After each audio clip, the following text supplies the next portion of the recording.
Solve करते हैं question number 51। A block of mass m having a charge q is placed on a smooth horizontal table and is connected to a wall through an unstressed spring of spring constant k as shown in figure. A horizontal electric field E parallel to the spring is switched on. Find the amplitude of the resulting SHM of the block. Situation ये है कि एक spring block system given है। Spring का एक and block से connected है और दूसरा एंड वॉल से कनेक्टेड है, और अब यहाँ पर एक हॉरिजॉन्टल इलेक्ट्रिक फील्ड को स्विच ऑन कर दिया जाता है। ब्लॉक के ऊपर चार्ज भी गिवन है।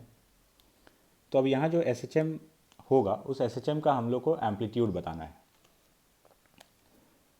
तो जब इलेक्ट्रिक फील्ड स्विच ऑन किया गया, ये ब्लॉक इनिशियली रेस्ट पे था, तो इसके SHM का जो ये वाला पॉइंट है ये एक एक्सट्रीम पोजीशन होगा, क्योंकि यहाँ वेलोसिटी ज़ीरो है और एक्सट्रीम पोजीशन पर वेलोसिटी ज़ीरो होता है। So starting point is extreme position. फिर इसके ऊपर ये इलेक्ट्रिक फोर्स एक्ट किया F = QE, ये इसको खींच कर इधर लेकर जाएगा। जैसे इधर जाएगा स्प्रिंग में एक्सटेंशन आना चालू होगा। अब हम लोग चलते हैं इसके मीन पोजीशन पर, वो जगह जहाँ पर नेट फोर्स ज़ीरो होगा, और मीन से एक्सट्रीम के बीच के गैप को ही तो एम्पलीट्यूड कहा जाता है।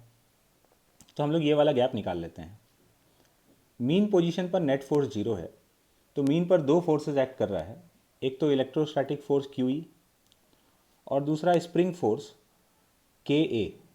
यहाँ तक पहुँचने में स्प्रिंग का एक्सटेंशन A हो चुका है, तो स्प्रिंग का फोर्स हो गया KA, where A is amplitude. तो नेट फोर्स बैलेंस कर देते हैं। KA = QE, spring force equal to electrostatic force. Amplitude का वैल्यू आ गया QE/K।